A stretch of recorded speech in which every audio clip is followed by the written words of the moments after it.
Саламатсыздар құрметті оқушылар, бүгін біз алгебра 7-ші сынып 5-40 есепті шығарамыз. Бұл жерде мына есепті шығар дейді. Енді бұны қалай шығарамыз? Бұл бізде а қосу б азайту б болып тұр. Демек, бұл бізде 30-дың квадраты азайту 1-дің квадраты деп жазсақ болады формула бойынша. Яғни формула бойынша а қосу б а азайту б бізде а квадрат минус б квадратты береді. Сонда бізде 30-дың квадраты азайту 1-дің квадраты деп жазсақ болады.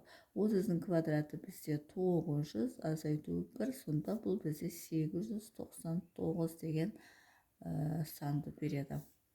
Екеуін көбейтіндісі, яғни енді екіншісін шығарамыз. Екіншісі бізде не дейді? 61 көбейту 59 дейді. Яғни оны қалай жазуға болады? Оны 60 қосу 1 60 азайту 1 деп жазуға болады. Яғни 60-қа 1-ді қоссақ 61 болады, 60-тан 1-ді алсақ 59 болады. Яғни 61 1-дің 59-ның көбейтіндісі формулаға келтірдік. Енді ол бізде 60-дың квадраты азайту 1-дің квадраты болады. 6-дан 6-ға өтсек 36, 2 0 1 3600 болады. 3600-ден 1-ді алсақ 3599 болады екен. Сонда 61-ге 59-ды көбейтсек 3599 шығады екен. Үшінші 199 көбейту 201 дейді. Енді 199-ды 200 деп жазуға болады. 200 азайту 1 деп жазуға болады. Көбейту 200 қосу 1 деп жазуға болады. 201-ді. Сонда 200-ді 200-ге көбейтсек бізде неше болады? 40 000 болады екен. Азайту 1-дің квадраты 1 болады. Сонда 40 000-нан аламыз 1-ді. Ол бізде 39999 болады екен. Яғни 39999. Әне мынандай жазбай қоса 1-ден 200 бен 200-ге өзін 40 000 болады. 1-ге 1-ді өтсек 1 болады. Сонда осылай шығады екен. Яғни 199-ға 201-ді көбейтсек 39999 болады. Төртінші 72 көбейту 68. Бұны біз былай жазуға болады. 70 қосу 2 деп жазуға болады. 70 азайту 2, яғни 70-тен 2-ні алсақ 68 болады.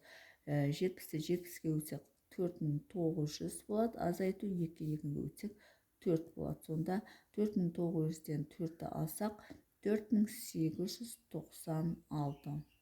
Яғни 72-ге 68-ді көбейтсек, осы 4896 болады екен.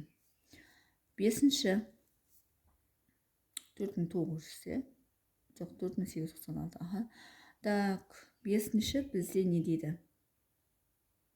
55-тің квадраты азайту 45-тің квадраты. Бұны қалай шығаруға болады? Яғни оны біз 50 қосу 5, 50 азайту 5 деп жазуға болады. Яғни 50-ге 5 қоссақ 55, 50-ден 5 алсақ 45 болады.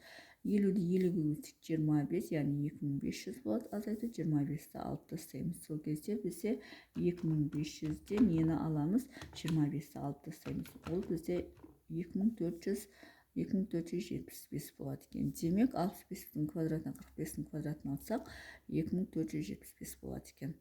Алтыншы бізде 41-дің квадраты азайту 31-дің квадраты дейді. Енді бұны біз қалай жазуға болады? 41 қосу 31, 41 азайту 31 деп жазуға болады. А квадрат минус б квадрат. Енді 41-ге 41-ді көбейтеміз. Яғни бұл жерде қысқаша көбейту формуласы 1681 болады. Азайту 31-дің квадраты. Яғни 31-ді не істейміз? 31-ге көбейтеміз. Ол кезде бізде 961 болады. Енді екеуін бір-бірінен азайтып тастасақ 1681-ден 961-ді азайтсақ, бізде 720 қалады екен. Міне осылай жүктеуге болады. Енді 7-ші бұл кішкене не болмай қалды енді. Есептейік. 76-ның квадраты азайту 24-тің квадраты. 76-ға көбейтіп жүргеннен 76 қосу 24, 76 азайту 24. Мен негізі мына жерде дұрыс есептемедім. 41-ге 31-ді қосып, 41-ден 31-ді алып көбейтуім қажет. Сонда 41-ге 31-ді қоссам, мына екеуін қоссам 72 болады. Мына екеуін алып тастасам 10 болады. Сонда екеуін көбейтсем 728 оңай болады. Мен бірден 41-дің квадратын алып тастадым автоматически.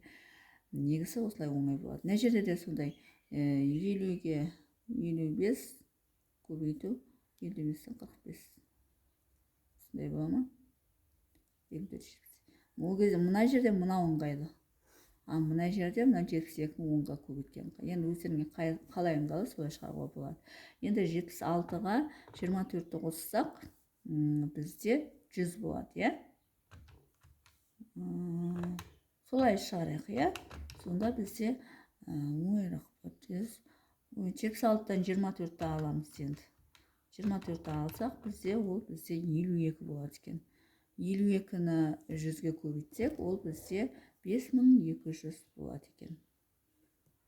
Сонда 76-ның квадратынан 24-дің квадратына азайтсақ, 5200 болады екен. 8-ші 37-ның квадраты азайту 23-тің квадраты. Енді бізде оны 37 қосу 23, 37 азайту 23 деп, яғни 2-2-тің қосынышын және айырмасын көбейтісі түрінде жазуға болады. Енді 37-ге 23-ті қоссақ 10, 60 болады.